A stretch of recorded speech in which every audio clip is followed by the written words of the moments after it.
Hi, welcome to the bathtub. It's the old masturbator. You know what that means. Time for some bathtubbing. Gotta get in the bathtub, get the suds going. There's Dodo the parakeet. She's up there somewhere.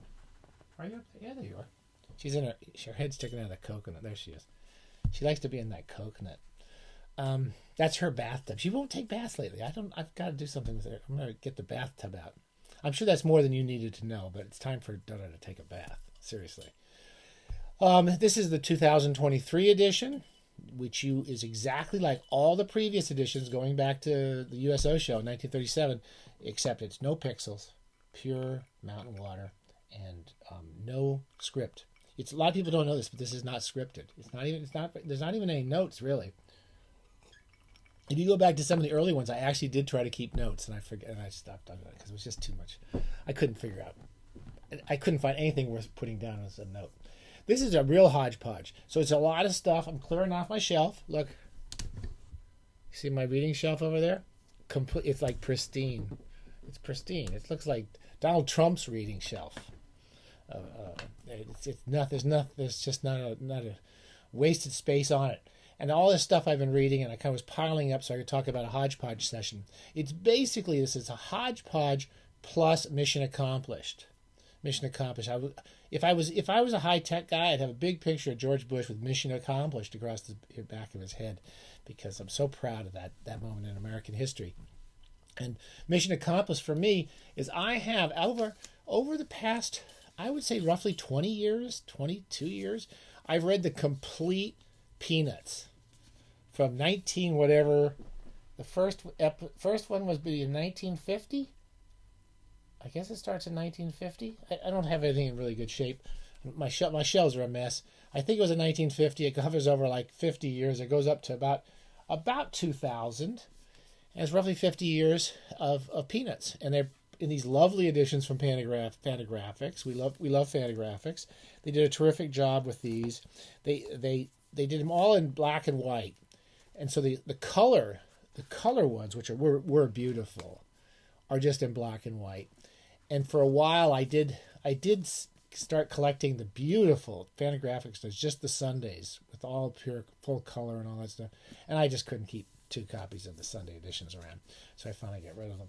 But I read through these. I read about 2 or 3 a year, and then over this past Christmas, I only had like 4 or 5 volumes left to go. That's rerun, and all I can say is that this is the entirety of this whole summary of this mission accomplished, is that I had sort of lost track of Snoopy when I turned into my 40s and 50s. That's probably too old to read Snoopy, and I just hadn't been reading him or I read him infrequently because I was in London and I didn't get the newspaper regularly. And the late comics are great. They're just you don't really see any glitch. I heard some people think that it kind of goes downhill at some point. They always say that about everybody, but I would say that it stays the same level. It's really a lovely strip, all the way up to the end. I'll dig out the famous last Peanuts strip, but they're lovely. I had a great time with them. I got a lot of other stuff to talk about here, just because all this junk piled up. There's Peppermint Patty. I didn't really like Peppermint Patty that much when she showed up, and she dominated the strip for a long time. But going back over it, I love Peppermint Patty. I think she's kind of one of his greatest creations. Here's one I just marked this for the hell of it. He does in the late years, because he has so much power. He was supposed to just do a four panel. We talked about this 4-panel strip each day, and he got this power to start to break that up. So he would do 2 panels, 1 panel. He would break them in any way he wanted to, just to give it a little variety, and make the jokes come out of different pace. And it's a lovely invention. It's a lovely decision to make, because he does some fun stuff with it. Here's a typical one panel strip. They're all sitting on a bench, and Linus thinks, how can you tell if a dog is intelligent?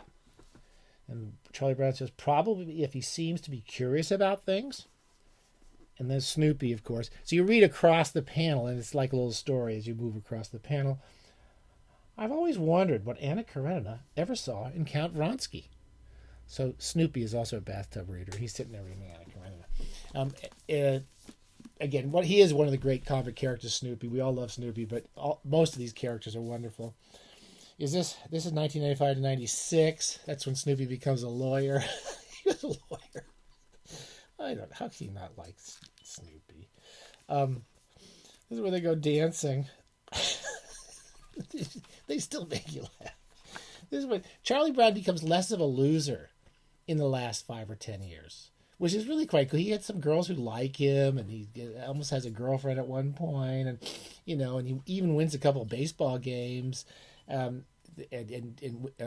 hits a couple of home runs and stuff. It's nice the way Charlie Schultz actually mixes things up. I like this one. He's going off to a dance. He's going to go to a dancing party, and he's told Snoopy can't go to the school dance. And Charlie Brown says, "Well, Snoopy, wish me luck. I'm off to the sweetheart ball. I'm sorry you can't come with me." And then Snoopy sits there, left alone. He thinks, man's best friend, but we never get invited anyplace. I don't know why that made me laugh, but it made me laugh as soon as I get that. I saved a couple others. I won't go through too many of these, but the stuff about the dancing is pretty funny. Where's the very last one? I have to say I do love Sally. Sally's very funny with her coming up with different philosophies and so forth. I love those two. This is the last collection, 1999 to 2000. I think he died. I think Charles Schultz died sometime in February, and he prepared his strips a few weeks in advance, and he had prepared his going away strip, and died within hours, I guess, of the final strip appearing. And even that was timed well. I mean, I don't know if anyone's ever timed their own death well, but Charles Schultz seems to have almost done it. The comics are still lovely right up to the end, within days of his death. And even there's 2 strips, one daily strip, and that is, is this a Sunday strip? Maybe that is a Sunday strip. Okay, I'm sorry, that is just one strip. And it's basically Charlie Brown says, "No, I think he's writing," and then there's Snoopy saying, "Dear friends," remember the writer, and then there's just this lovely little farewell to his fans, just perfect, tone perfect, not pathetic, not self-aggrandizing, just a sweet little closing letter to his fans, right up to the last episode. I've read it before, but when you read it after reading him over this whole 50 years of collected Peanuts, beautifully put together by Fantagraphics, and really one of the few complete projects that I will probably go back and read it again. So I've been reading them since they came out many years ago, and you can't go wrong. This is a library edition. You kind of have to have, and that's it. What else? Some other quick hodgepodgian stuff. Uncle Scrooge and the Golden Nugget Boat, another book I read over Christmas. This is the late Scrooge.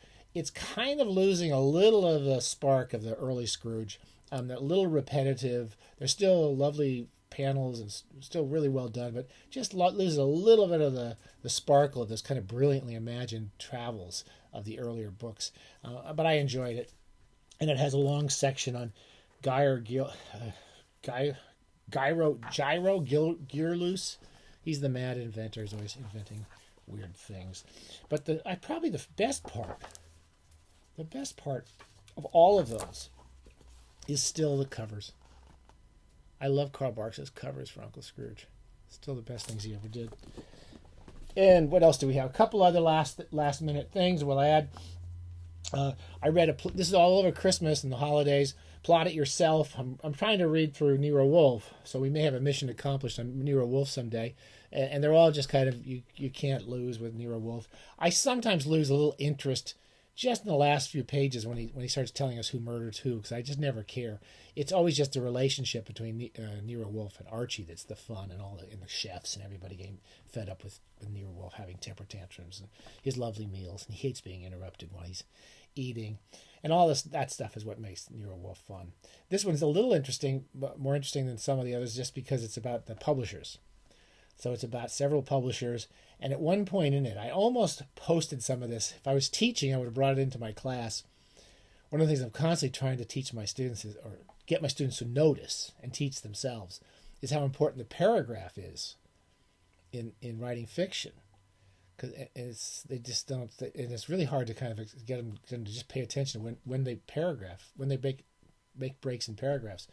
And there's a long section at the beginning of this where Nero Wolfe analyzes all these different writers, and he can identify who wrote what by how they use the paragraph. So I almost wanted to use that as I would have brought that into my class, but I don't teach anymore. Of course, got to read Maigret. Maigret's Patience. This is a great one. I think they just get better and better near the end. I enjoyed this.